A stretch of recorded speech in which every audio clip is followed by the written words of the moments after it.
good break. Started out No, I don't pretty think cold. it is.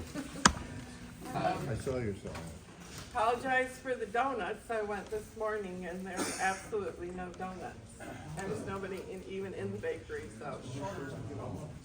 More. Staffing. You know, Mary, we don't need him after the past 2 weeks. I know.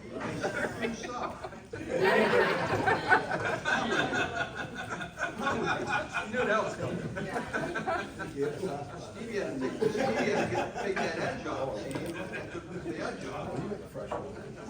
All right, I'm gonna, as you can see, we have guests today. Tim Baker, he's our head of security for Geneva. And he's gonna go over some information as far as if we would need to evacuate a building or, parent reunification sites, things like that. Just to give you guys a little bit of an idea of what might be going on behind the scenes that might help you understand why we're doing what we're doing, right? Yep, and I was told I have a half hour, so this is a tip of the hat to Jim Hope here. I'm semi-timer, so I stop as close to 30 minutes as possible. Jim and I used to work together at the police department, and Scott Burkett and I were way back in the day, back in the 80s, we were reserve officers in Batavia, right? I know a couple of other people here, but my goal today, one is to cover safety and security from a transportation perspective regarding a whole bunch of things. First, does anybody have an ID card that doesn't have the new standard response protocol on the back of it? Everybody should have the new standard response protocol. If you don't, that is Jim Hope's fault, not mine. But I will, Scott, I'm going to move to Scott here in a second. But if you do, or if you don't have it, just let me know and get the upgraded, because the standard response protocol is what our new district, or what the district's new plan is regarding something happening in one of the schools, or if it really happens anywhere. And it really has a guide to mostly what happens at the schools, but some of you go to the middle schools, and I think you probably have to, I know you walk in, I'm not sure if it's a sign-in function or whatever it is, that when you go over there, but if you walk into the building and something happens in the building right away, it would be nice to know what your response should be, and that's why I wanted to give everybody one of the sheets. There should be in every classroom, every office at the school. I'm gonna put a couple up here too before I leave. What you should do in case of an emergency, because we all know from experiences, you all of you probably done drills where the students have to evacuate out of buses, right? And it's always the buses standing up straight, right? There's other adults there. Some of the videos you've probably watched, sometimes the buses have to evacuate when they're tipped over on their side because of maybe a car crash or something like that. And nobody's really prepared for stuff like that, because the children would be flying all over God's creation inside their bus. They have to figure out a way to get out of the buses. So we practice one way because we can't do it the other way by tipping buses over and practicing with students. So John F. Kennedy once said that the time to fix the roof is when the sun is out. So we wanted to sit and go over what we need to do in case something happens at one of our schools. Because the transportation, getting the students away from the affected school is going to be this organization and getting you guys and everybody over there to the first connect up with the buses, then get over to the affected school. Once the affected school is secure and everything is safe and stabilized, and then loading up all the young people and bring them over to a parent unification site. We have a parent unification site. We used to have 6 different parent unification sites. We've gone down to one main priority one. That way, when we train all the teachers and faculty administration, we only have to know where the one facility is. And so if there was an evacuation, they would go from the load up by the buses, brought over to the parent unification site. They would be brought into the parent unification site. And then from there, that gives the administration, district administration, and other schools time to get over to their parent unification. So the simple plan is, if something happens in an affected school, all of the unaffected schools have team members assigned that would be going over to the parent unification site. So all these other people would come over to the parent unification site and supplement and administer that parent unification site. There might be some other people there. I was telling Mary that if Dr. Mutcher shows up at the parent unification site, I'm gonna put him to work because he's not gonna be running the parent unification site. It's my responsibility. We can't have 3 or 4 or 5 bosses at the parent unification site. We need one with other responsibilities and everybody working together because there's only one Mary, and if Mary's not working, Mary's off that day, Mary has somebody else that's kind of in charge, right? But I bet you that person has a phone that might call Mary and say, hey, I know you're in Florida, but something happened, you know? What do you want me to do? And who is that person?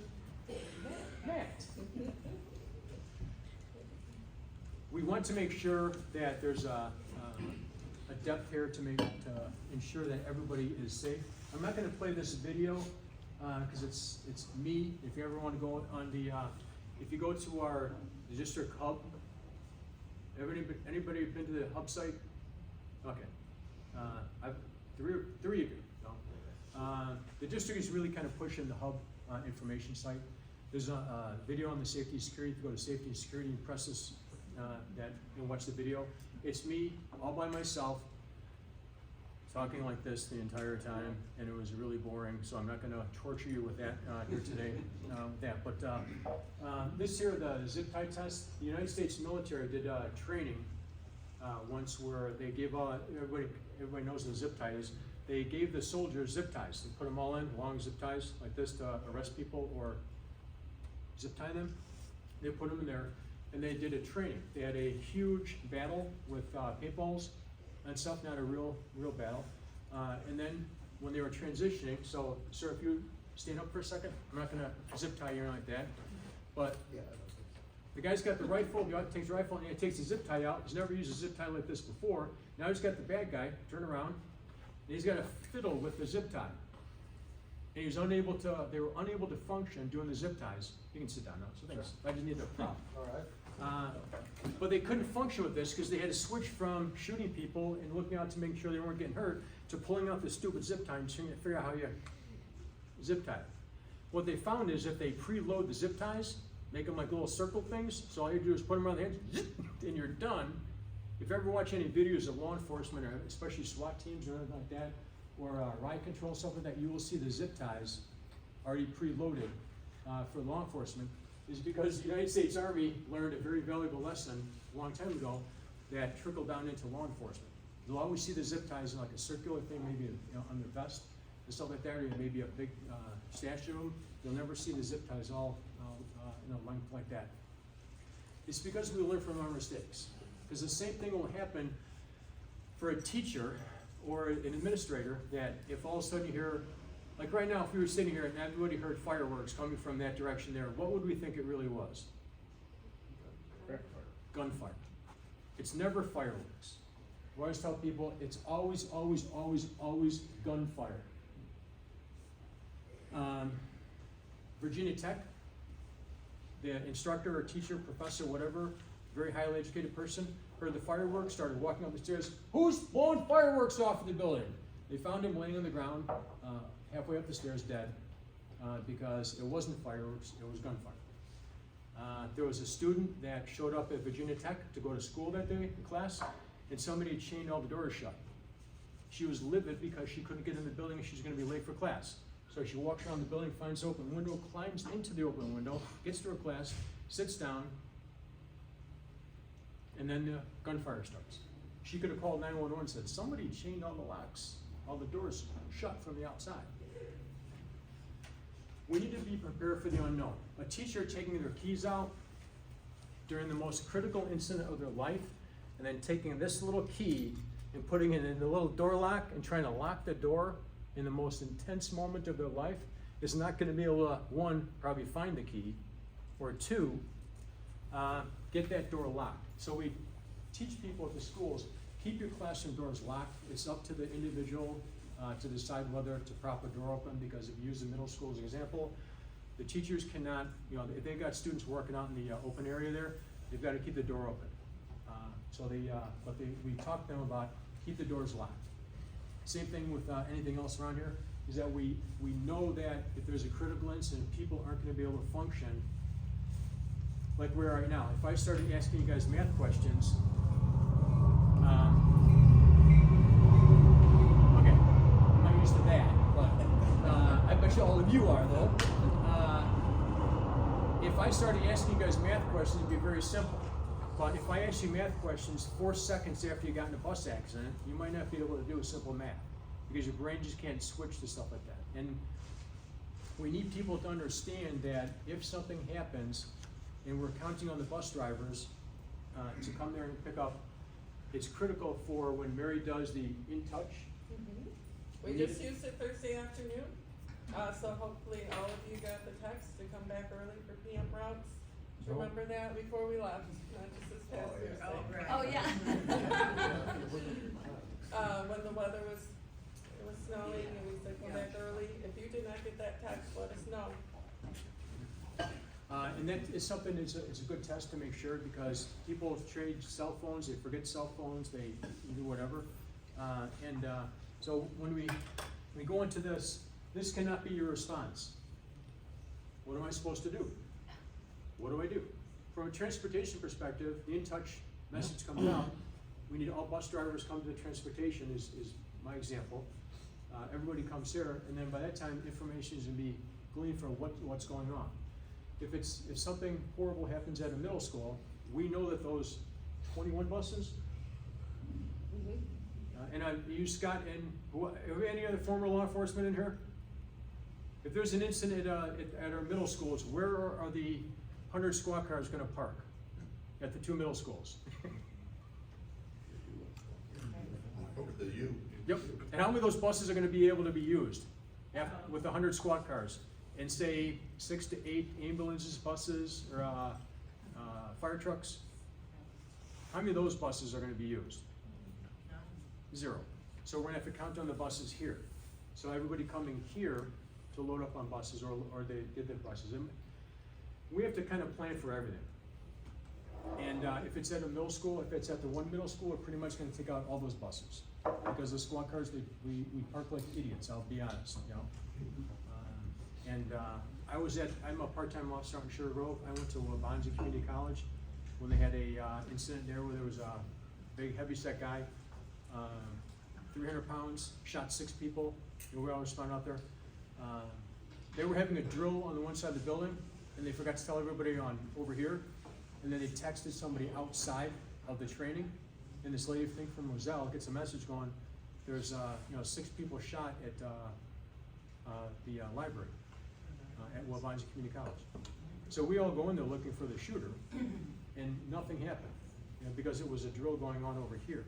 We were involved in, there were 69 squad cars in the parking lot in Waubonsie, and they were everywhere. They were from everywhere. Aurora Police Department sent almost their entire patrol fleet that day. State troopers, everybody was converging on Waubonsie. They found out it was a drill. We practiced, had a really good practice that day on what to do, because when I told people get out of the building, you know what they did? They walked right outside that door and stopped right outside the door because they got outside the building. Next time I've added to my list is get off this property right now. Go somewhere else. I don't care where, but anywhere but here. Get off the property. Get away. And they just stood outside the door because we just didn't have the right plan. So we're getting better at what we're supposed to be doing. Panic is not what we're looking for. Panic is something we tell people that if you want to spread panic on a school bus, what do you have to do how would you spread panic with the students?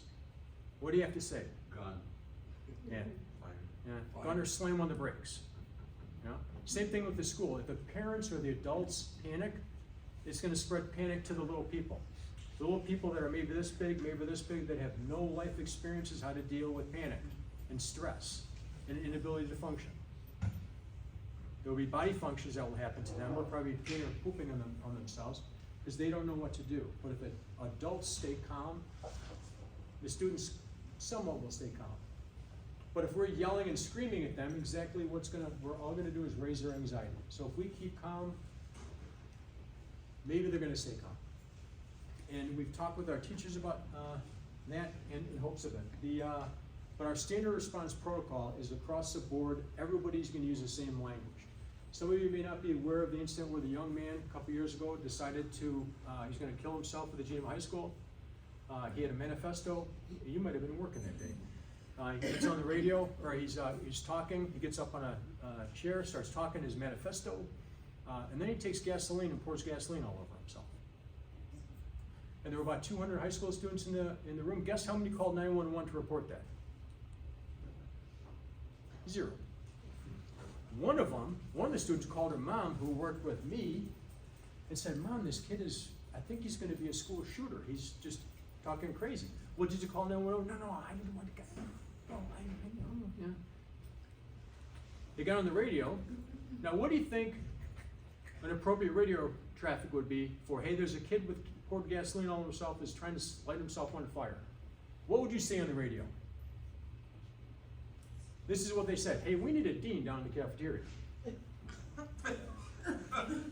So the dean starts walking down there. This is before his surgeries. "Why does it smell like gasoline?" Huh? Plain language. The security people that were walking around like a half hour after this happened, like, "Why does it smell like gasoline? You didn't hear what happened?" "No, what happened?" They didn't think to call security. We make mistakes, we learn from our mistakes, and then we move on. And plain language. If something's going on, be clear about it, so everybody understands what you are saying. "Hey, there's a kid pouring gasoline all over himself in the cafeteria. He's got a lighter, he's trying to light himself on fire." One thing I do want to back up, I don't know if this was a family member of anybody, and if I should have probably led with that. If this is a family member of yours, I apologize, because these are the things that have happened in town, and I sometimes kind of get ahead of myself, but we want to make sure everybody in our district is safe. That young person got the help he needed because 2 students basically helped him almost immediately, and then the situation de-escalated pretty quickly. But from our perspective as adults, if we can learn from these things that we need to do, open communication to make sure everybody's aware of what's going on, and making sure it's there. But the standard response protocol provides consistent, clear, shared language and actions among all students, staff, and first responders for all hazards. It's action-based. If you look at what is here on this thing, hold in your room, clear the halls. It's action-based. There's a column there for students. We need our students to know what to do, because the example I just described to you, if the students know what to do, they might be able to help us in these situations and maybe resolve something a little bit quicker. Hold is followed by the directive in your room or area. Secure is followed by the directive, get inside, lock outside doors. Lockdown is followed by locks, lights out of sight. But right now, if you look on this thing, under locks, lights out of sight, there's an area that says, if need be, prepare to defend your classroom or office or wherever you're at. You need to be able to defend yourselves.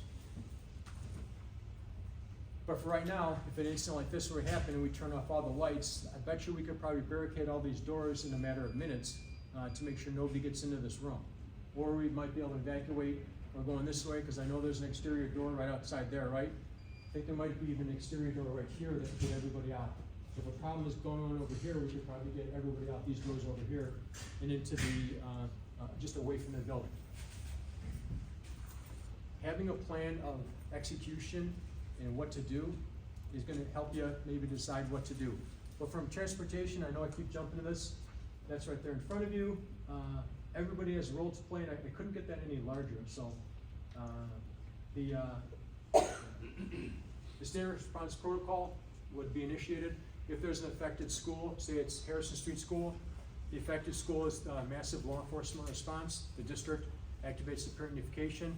We start heading everybody over to the parent unification site. The other schools are probably going to go on some type of hold or secure.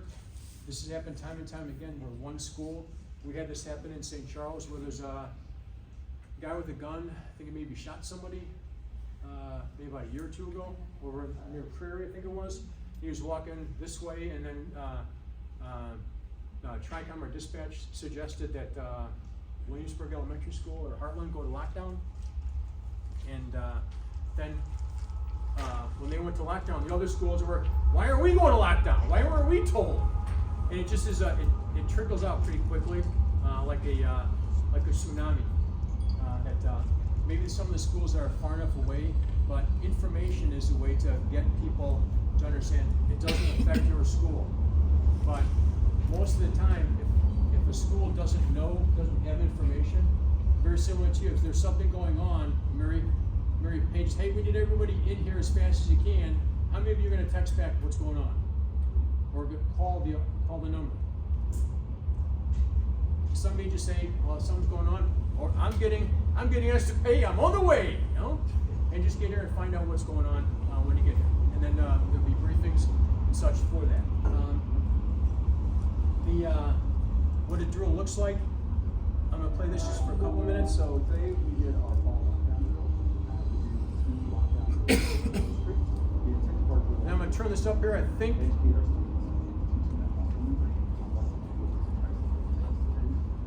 Showed our students a video from the I Love You Guys Foundation, and then we announced to them that this would be a drill. We have our law enforcement participate in our drills for multiple reasons. The one is that they understand the language and terminology that we're using. Common language between students, staff, first responders, and parents is important in any type of crisis. The standard response protocol provides that common language. It's based on 5 actions: hold, secure, lockdown, evacuate, and shelter. One or more of those actions can be used in any type of crisis. Security alert. Security alert. We are all currently moving to a place where we cannot be seen through the window.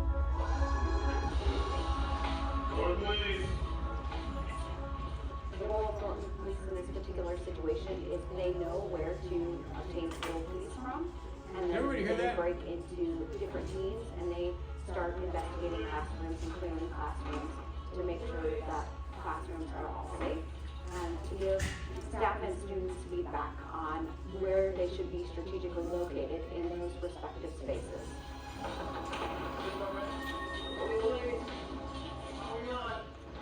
Fantastic. You guys did a great job.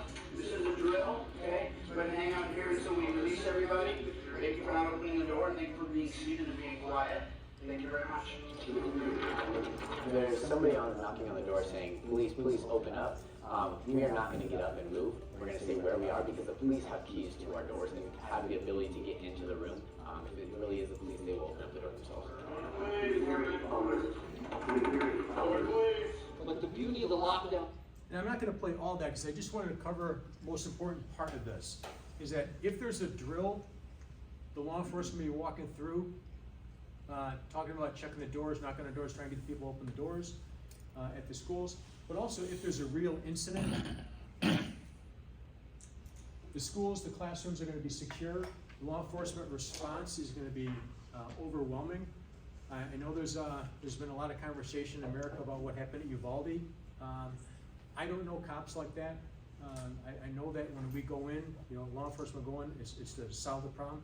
I know America is retraining its law enforcement to go in at all costs to resolve the situation as quickly and as violently as needed to solve the situation so they can render aid to the people. And it's a journey law enforcement is on as America is, because parents started showing up at other school incidents after Uvalde, trying to force their way past law enforcement to get into the schools. And what happened is those parents ended up getting fights with law enforcement because there were teams inside searching. Then they had to have more law enforcement outside to stop the parents. So one guy's fighting with dad's gun pops out, falls out on the ground. Of course, he's arrested, mom starts fighting, mom gets tasered.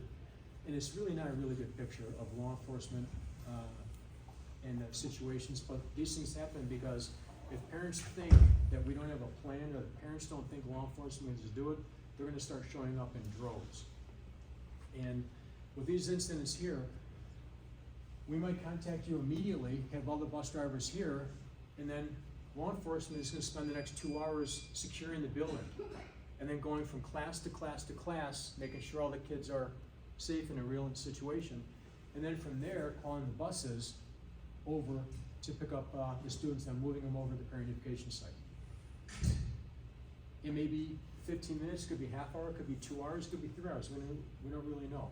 But every single incident that's happened, every one of the law enforcement principals said, Well, we learned a lot, you know, we could have done better, and sorry it took 6.5 hours, but it's gonna take time for schools to be secure, and then find everybody. That's why you all might be getting here right away, and then just be sitting here watching the news. You can turn TV sets on here to find out what's going on. But just be patient, because the plan is to get everybody here, so we're ready for every contingency. And with these situations here, the law enforcement going to the building, the officers get to see what the building looks like. How many of you have been at the school when they conducted a drill and got sucked into it? Anybody? Hey, there you go. And what did you do? What did you do? Oh, room to room. Yep. And when we have the room-to-room searches, it's one officer splitting up. But if it's a real situation, there might be 4 or 5 officers. And that takes a little bit of time to collect those teams and stuff. Again, skipping that one. Okay. Everybody, you all know we do all these types of drills. People are very comfortable with drills. If the teachers have a situation or something happens and we go to these drills, the students won't know what the drill is. They won't know between a real incident and a drill based on the level of the anxiety the teacher has regarding what's going on, unless they hear different things. But when the incidents happen, they're going to happen rapidly and quickly, and we have to be able to make decisions quickly and then move on and then live with those decisions. If you happen to be at the school and you're shutting and locking doors, I know that you all probably don't have locks or keys to the doors, but you have these ID cards that get you into the building. Knowing and seeing. No. That's actually something that we brought up once before. I know some of you have access to them, right? Well, they only typically have access to here, and if they're north or south. Gotcha. And we had talked about that when we had, that tornado warning, you know, and the buses, they're trained, you know, you go to the closest school you can find, like, get out of the Okay. weather, but they don't have access to every school. Right. So now we're trying to call the school, to have the school let them in, and Okay. we're talking about how, you know, I mean, their employees, they should probably have access to any building because of emergency situations like that. Okay. And that's a conversation I know we can have with HR and IT and HR, and I don't really have the answer right now for that. But if you pull up to the school and you're walking up and you see one of these signs up there, drill in progress, no one in or out, please don't just fob yourself into the building. They're having a drill, don't walk into the building. All you're doing is gonna add a little anxiety to people because you're not supposed to come in the building. I don't know that people are gonna read the signs, because I don't know that I've ever read a sign when I walked up to our buildings, because we don't tend to read signs. Or these here, school secured, monitored entry and controlled release, or no one in or out. School is secure, period. Nobody's coming in or out. When we do a parent unification, the buses will be picking up the students. They show up over at the parent unification site and unloading the students and bringing them into the building. And then once all the students are in the building, then we would start the parent unification process, which the parents would be showing up with identification, who are they supposed to pick up. We've got parent unification cards.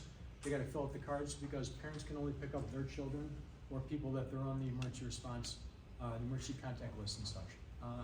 The one thing I do wanna cover before I'm done here is the information. If you want to know more information about what we have and the plans we have, I Love You Guys has a huge website regarding what to do in these situations. The reason why it's I Love You Guys is that was the last text message this young lady sent her mom and dad before she was killed at a school shooting. And her parents were the ones that kind of built this program about parent unification, because it was, we did not have a really great, most school districts did not have a good plan regarding parent unification. So if you want to look for more information about that, I'm gonna skip that here. And then what about your families? If there's an incident that happens in your district, how many of your family members are gonna be calling you to make sure you're okay? You need to have a plan. And my plan is, I text my wife and say, hey, I'm fine, everything's safe. Something happened in one of the schools, I'll text you in about a half hour to let you know I'm still fine. My wife's job is to tell my dad, my brother, my other brother, my sister, her family, so they're not calling my cell phone 100 times, because I'm not gonna be able to answer the cell phone. If you have a plan and you're part of this team, and you let your families know, hey, I'm fine, then they become the conduit of information to your family, so you're not being bombarded, because we all know bus drivers don't look at their cell phones when they're driving, okay? But if you take care of your families, if you don't answer your phone, what are your family gonna think? Worst case scenario, right? Yeah. It's exactly what they're gonna think. So please, if you think about how your families and take care of them, oops, let me go back to that last one there, is you wanna make sure, so have your plan, let them know, talk to them, communicate to them about that. Does anybody have any questions for me regarding this is an 8-hour class reduced to a half hour, so I skipped a lot. So if anybody has any questions, I would, Are there like specific spots where it's re-identification, or we were be told at the time? yeah. Oh, okay. Yeah, and then that way because we really don't want all the parents to know, because it's supposed to be confidential, and I already know some parents because they heard about through the grapevine, I'm like, okay. Because the parents will go to the school. The reason why I know that is because I won't be able. No, that didn't work. But I had this on my screen. I have a parent notification for an incident where the school is, and all the parents were hundreds and hundreds and hundreds and hundreds of parents. Because I talked about the middle school. If the police are there, then the parents are gonna be behind there, and then the grandparents are gonna be behind that. It's gonna be a mess at that particular school. So, I hope that answered your question. Yes? This is all for a plan, if it happens in the school, in the classroom, what if it happens on our school bus?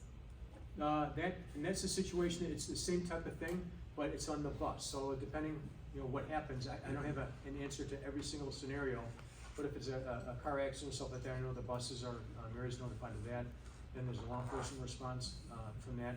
If there's an incident where somebody that shouldn't be getting on the bus, What if gets it's on a the bus. shooter on your bus? That's something that You're bus on driver. your own. Yes, very similar to the teachers are on their own. Because if something were to happen in one of our schools, how long do you think it would take law enforcement to get there?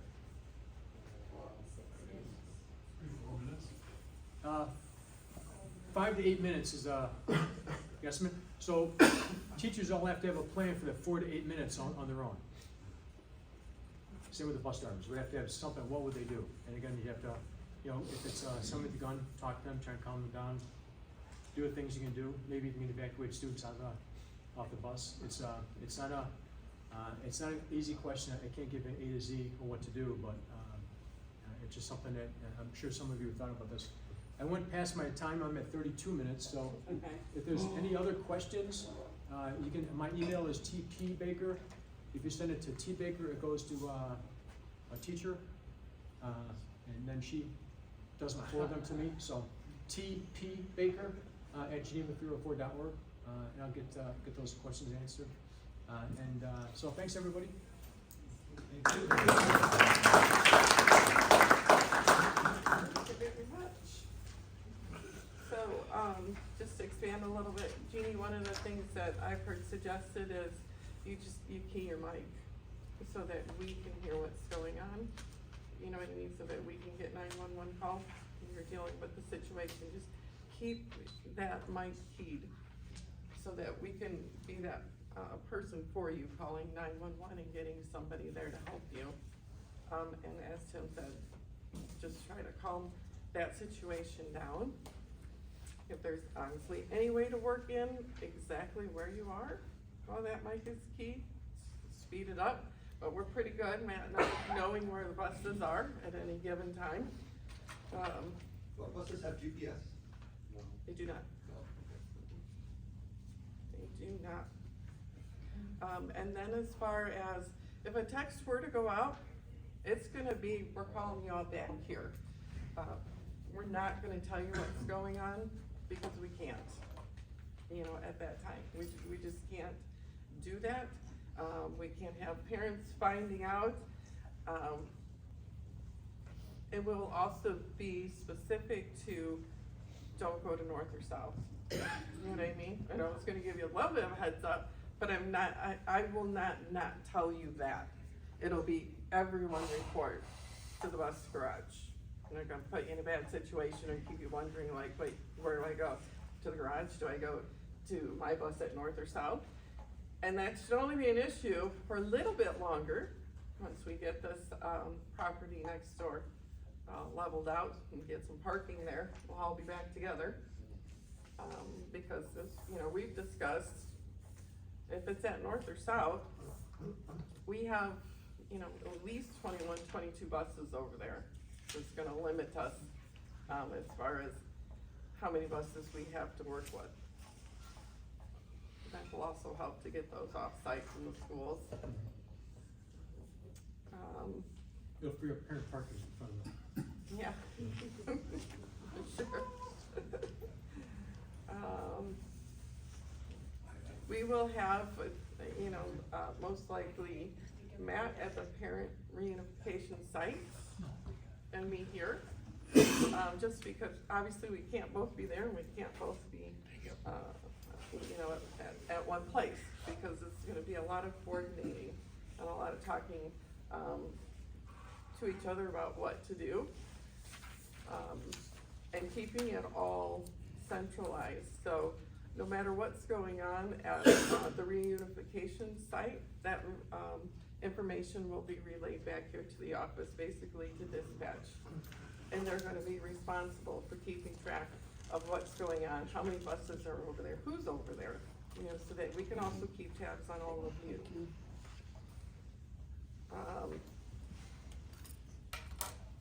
There's something else I was thinking of when I was sitting there.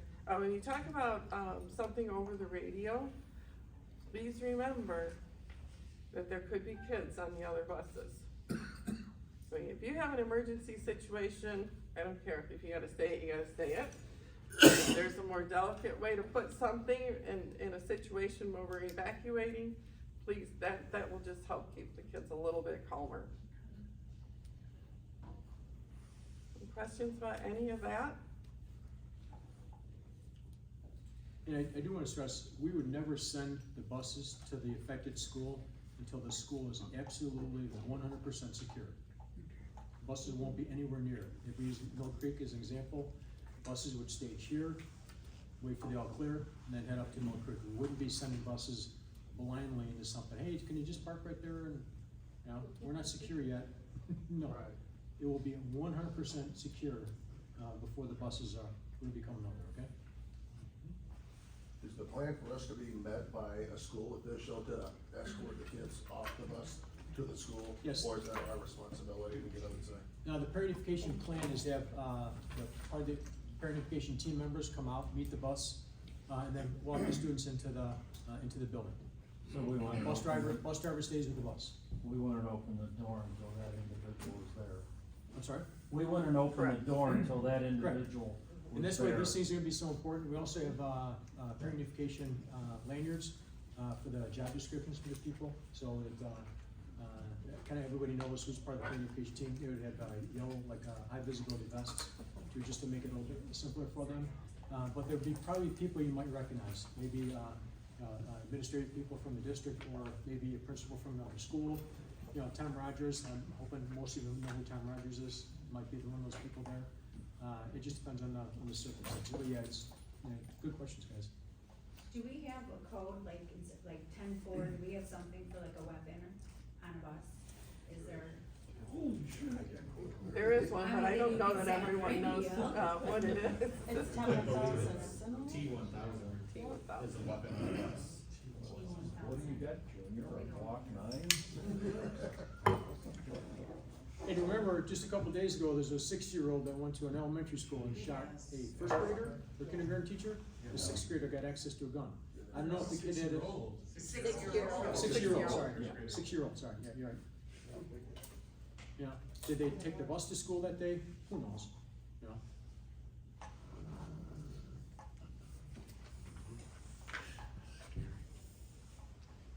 Any other questions? While we have them here?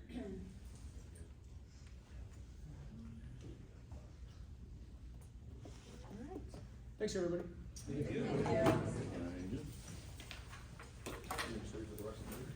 Is there another meeting?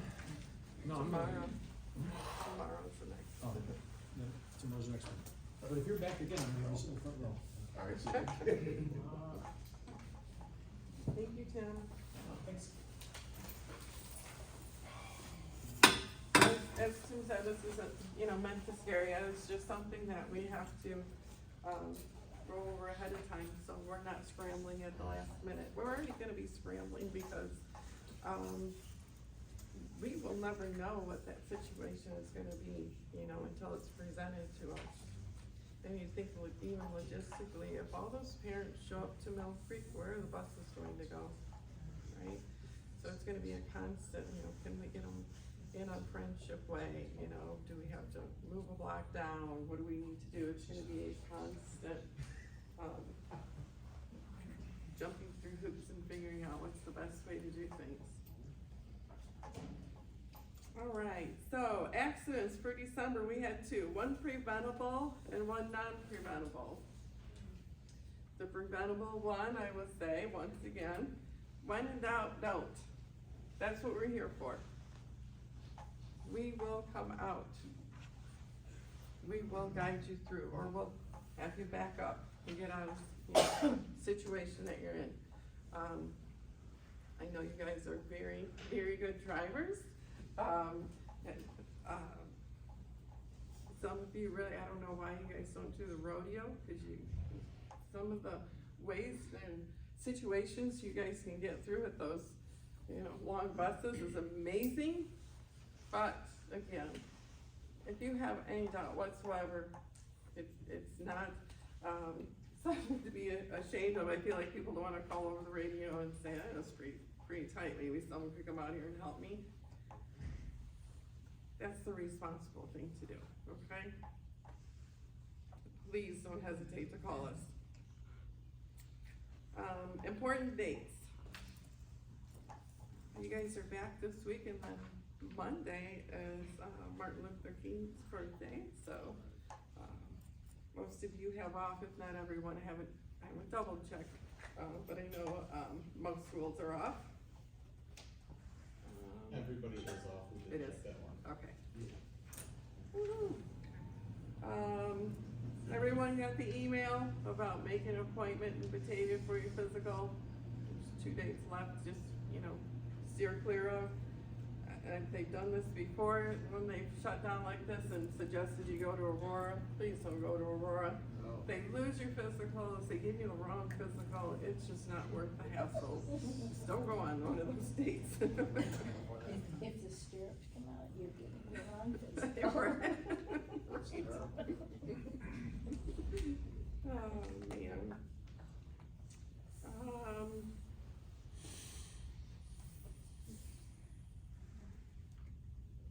One thing, want to bring up that we've had happen a couple times now is, I would just want to review, just so we're all clear. I know we talk about this, when you're hired on.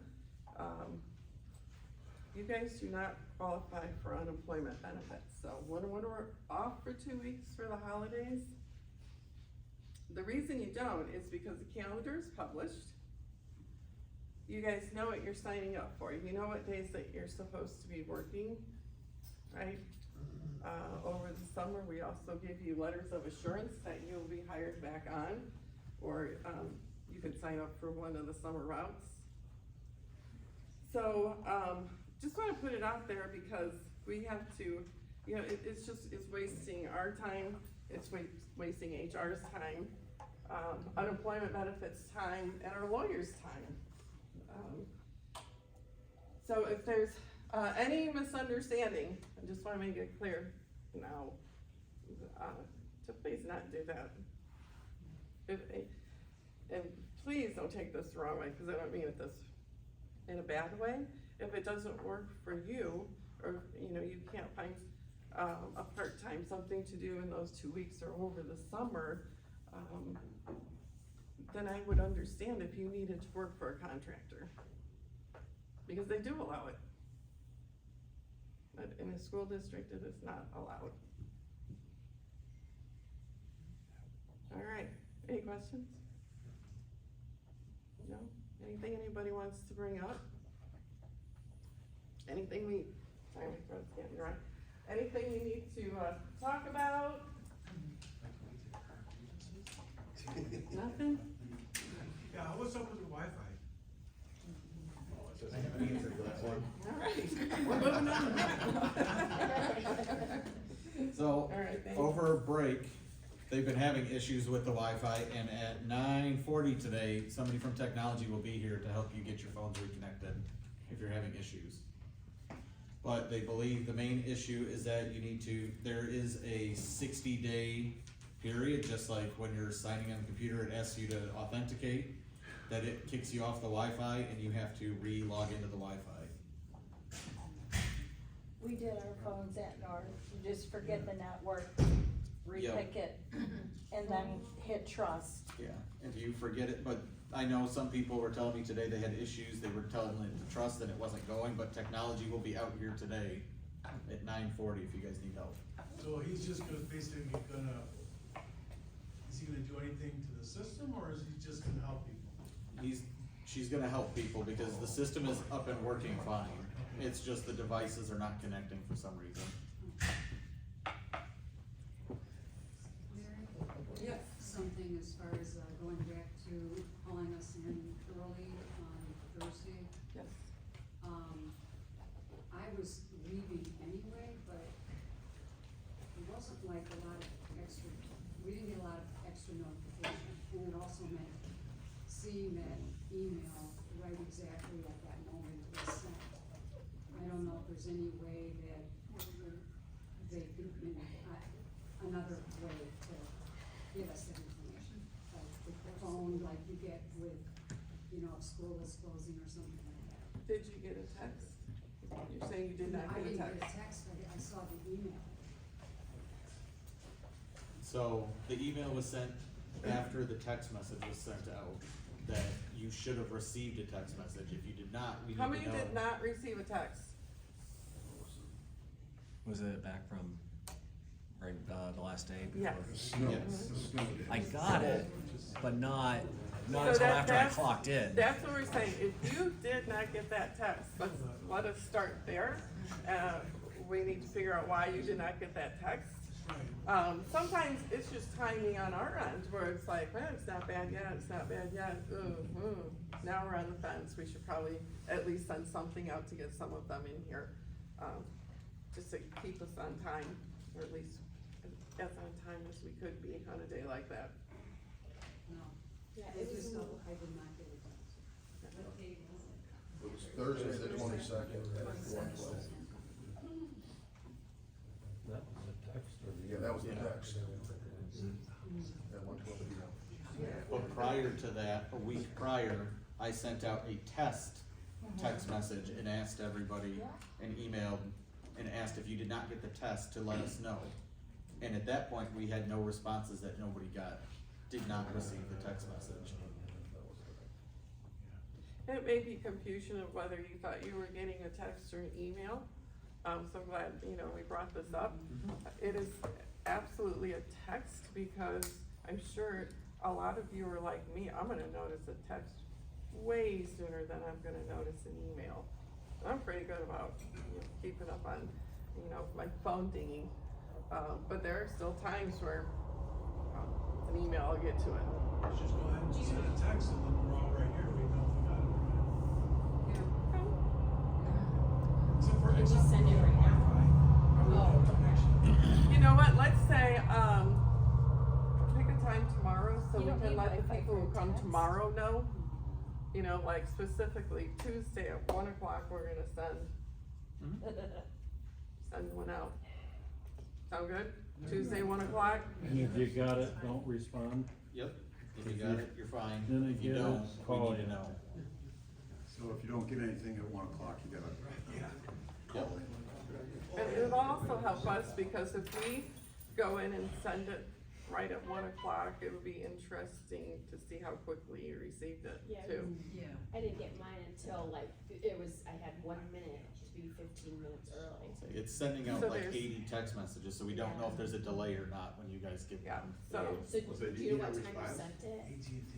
I don't, but we'll be able to figure that out tomorrow, cause if we send it specifically at 1 o'clock, Oh, yeah. then you guys can let us know, like, ooh, there's a 15-minute delay. You know, obviously, in an emergency situation, I can't change that, but it would be good to know for, weather situations. I think Jim said it was at 1:12 on. I got 112. I don't remember what time we actually sent it. I got it, Route 1. No. But yeah, those of you who clock in a little bit earlier, do you clock in early? Yeah.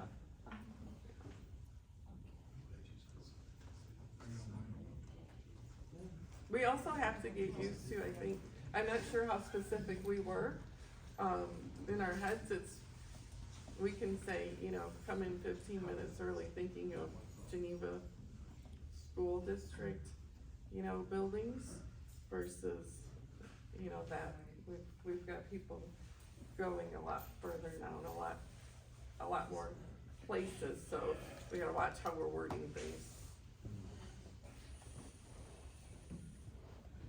The only other thing I had, did you guys see that there's school bus stamps now? I don't know, I'm so excited about that. What's the stamp? I know, we don't use stamps anymore, but. All right. Are they forever? Yeah. We got another video? Yep. We're gonna go over railroads. Oh. I know, it's you guys' favorite video. Hi, Kinley.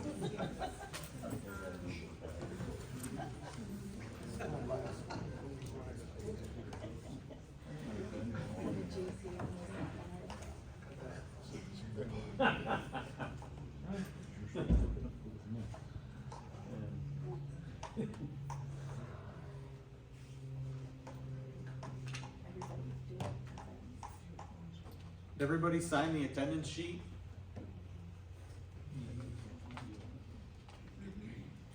Okay. One little extra tidbit I thought of to Serge's question about do the buses have GPS? Mary and I are very good at knowing where you guys are, but that's based on you guys staying on what we have in the computer system as your route. So if you change your route, we need to know. Or if you deviate from your route, that's why you're supposed to call in and say you're rerouting, so that we know you're not there. Because if we pull up your route and be like, you should be here, and you're way over somewhere else, we're gonna be wondering why you're there and we don't know about it. And for those emergency situations, that could be a big difference to us because we don't have GPS.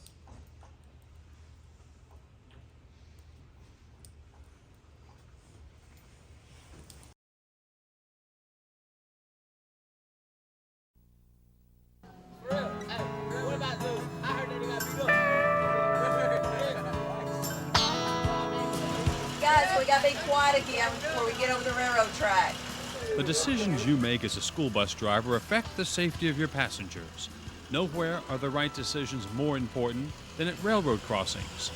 There's a lot going on inside and outside of a school bus at rail crossings.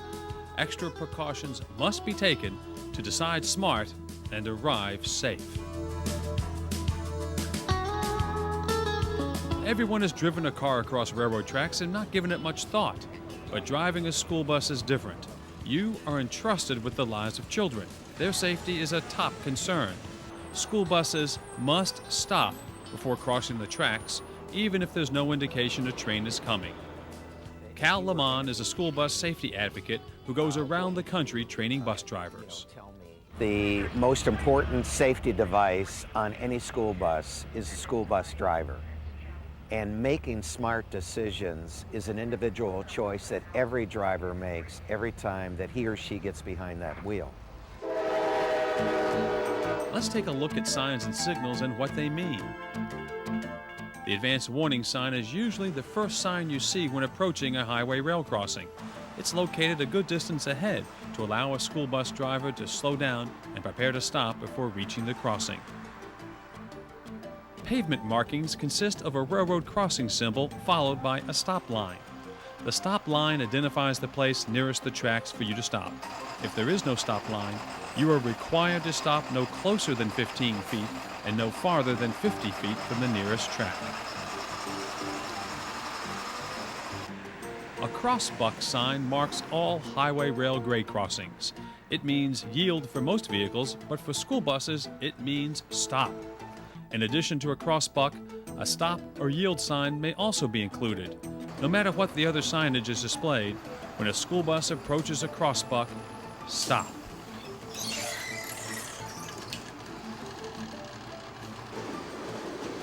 Some rail crossings have a crossbuck with flashing red lights and bells. School bus drivers should treat it like a stop sign, and when the lights begin to flash, do not cross. A train is coming. Many crossings have gates with flashing lights and bells. The gates are used to close the road when a train approaches.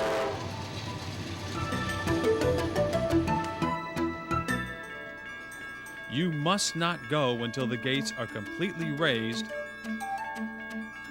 and the lights go off. If there is more than one track, a sign below the crossbuck will tell you the number. Make sure all tracks are clear before crossing. There are a wide variety of railroad crossing situations in terms of both the signs and signals and the layout of the crossing. School bus drivers should always expect a train and be aware that state laws and signage may vary with regard to highway rail grade crossings.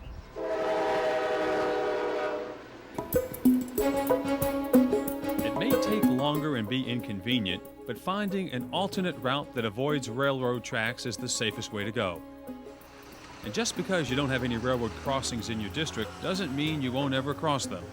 Busing kids to sports games and other activities may take you over a railroad crossing. So when you get to a railroad crossing, it's important to have a game plan and to know what to do. That's why Operation Lifesaver developed a series of safety steps called 5 Alive. 5 Alive, Step 1, prepare to stop.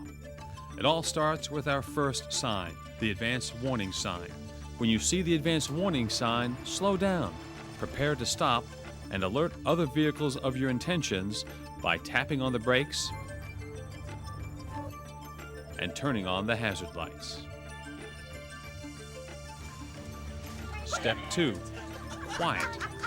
Alert the students for quiet by flashing the dome lights, making an announcement, I'm approaching railroad crossing, I need silence. using a noise suppression switch, turning off radios and fans.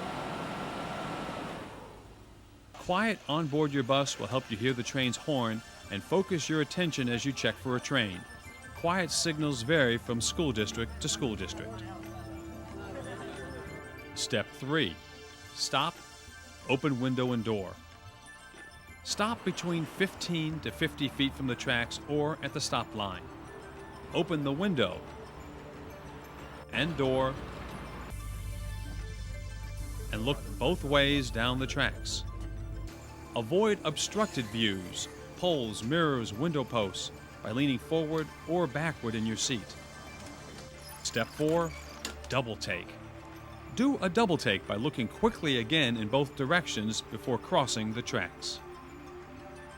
And step 5 of the 5 Alive drill, go.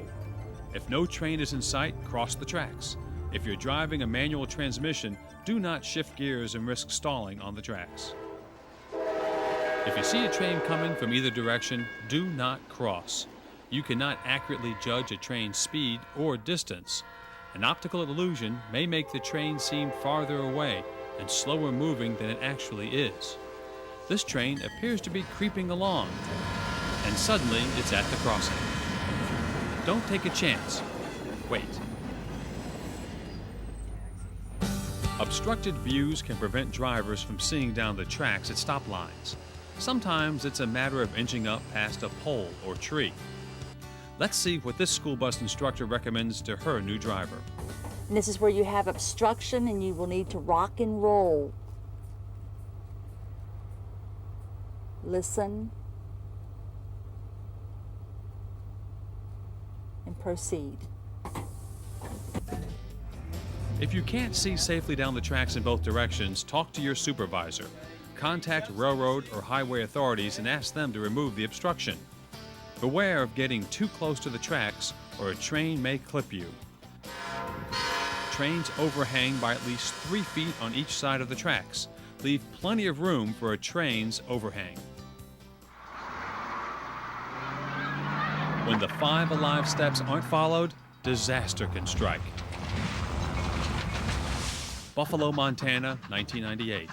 The school bus driver had completed most of the 5 alive steps and was about to cross when a student asked the driver a question about some music.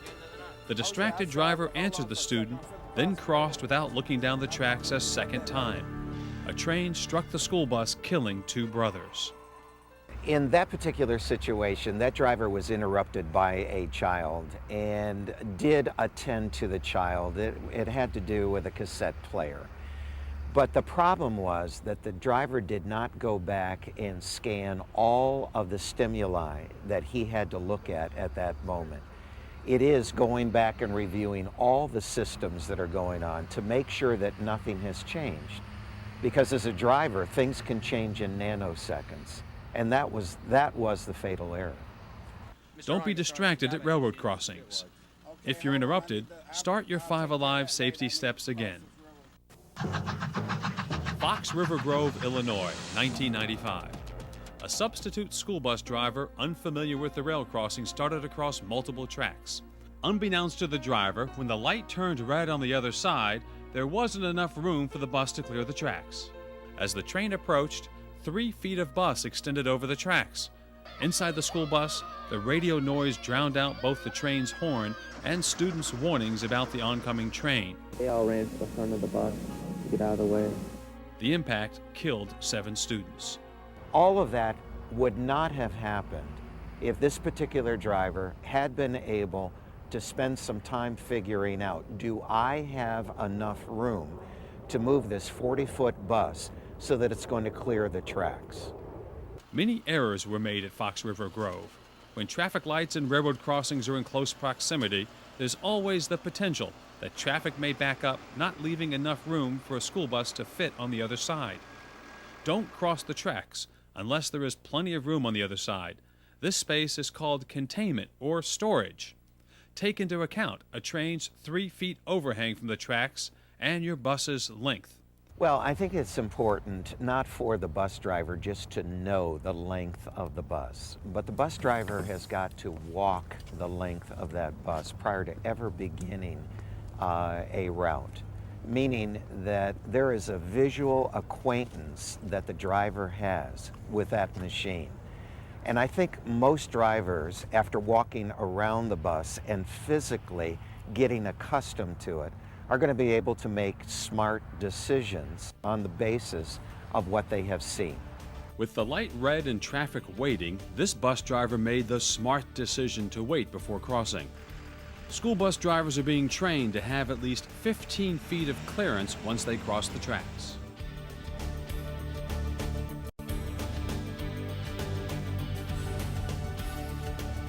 How would you avoid the mistakes at Fox River Grove? Run your route before carrying students across it. Review containment areas to determine when you can cross safely. Eliminate excess noise at the crossing to hear the train. If you have a containment area on your route that will not safely hold your bus, ask to adjust your route. And finally, contact your supervisor on how to deal with it. Conasauga, Tennessee, 2000. A school bus driver from Murray County, Georgia, failed to stop at a crossbuck after turning the bus around in a parking lot on the Georgia-Tennessee line. Here's how a local newscast described it. The impact of the collision ripped the school bus off of its chassis, dragging it down the tracks, throwing the driver and some of the 7 children out. sounding to nearby residents like an exploding bomb. I helped pull a small girl, I believe it was a blonde-headed girl, from the bus that had massive head injuries. 3 children were killed. The driver's daughter, also a passenger on the bus, was severely injured. An onboard camera caught the driver failing to stop. The driver had been ignoring the crossbuck for some time, since a train was never running. When a bus driver believes that he or she has got this route down, and I know that there are not going to be any trains, that's the time that the driver is setting himself, herself up for disaster.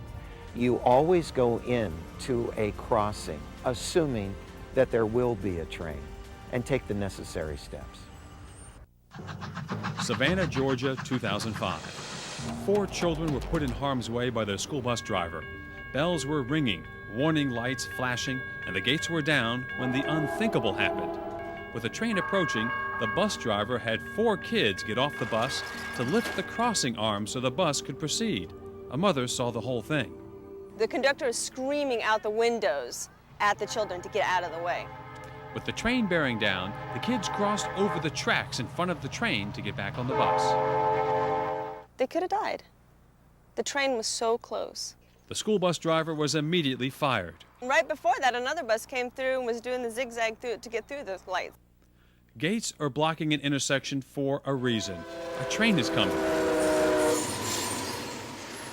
Never lift the crossing arms. Never go around a gate. Contact the police or bus dispatcher if you feel there's a problem.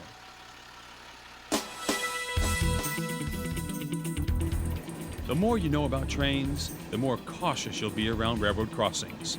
Here's a few train facts. It can take a mile or more to stop a train given its weight and size. Trains don't have steering wheels. They can't swerve. Trains are much bigger and heavier than buses. 400 loaded school buses would equal 1 loaded train. You have your route all copied for you, and we need to go over this route. Before heading off with a loaded bus of kids, know your route. Know where the railroad crossings are. Drive your route and copy down the emergency notification number and the U.S. Department of Transportation identification numbers at your crossings. The posted numbers can take various shapes and sizes. Keep these phone numbers with you on the bus. Also give a copy to your dispatcher.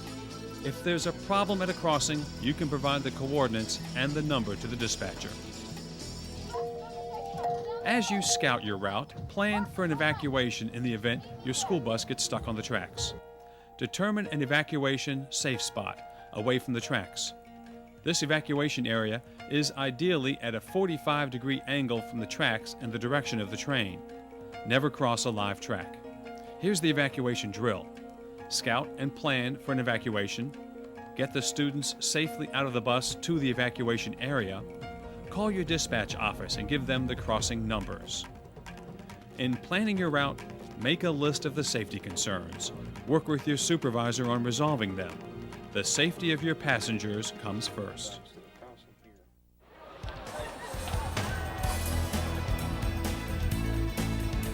Each day, millions of kids ride school buses. Many of these buses cross railroad tracks, and each time they do, drivers go through the 5 Alive safety steps. 1. When you see the advance warning sign, prepare to stop. Tap the brakes, turn on hazard lights, slow down. 2. Alert the students for quiet. 3. Stop 15 to 50 feet from tracks.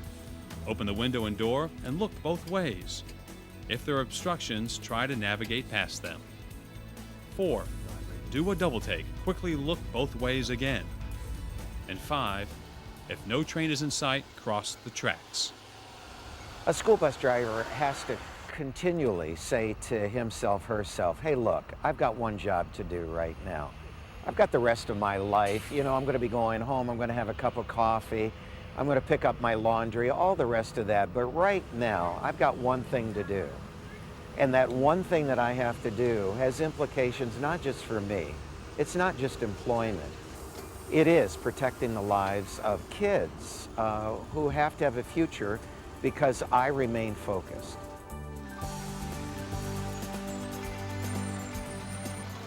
All right, how you doing? another safe bus ride home. Over the course of a year, 4 billion safe miles are driven by school bus drivers like you. Have a good weekend now. Your passengers arrive safely because of your smart decisions at railroad crossings. What's the best thing that any of us could have said about our lives at the end of our lives? And that is that we gave somebody else a chance to live, somebody else a chance to experience his or her potential. And that's what driving a bus is all about. It's not a yellow door. It's a yellow door to a child's future. Decide smart, arrive safe.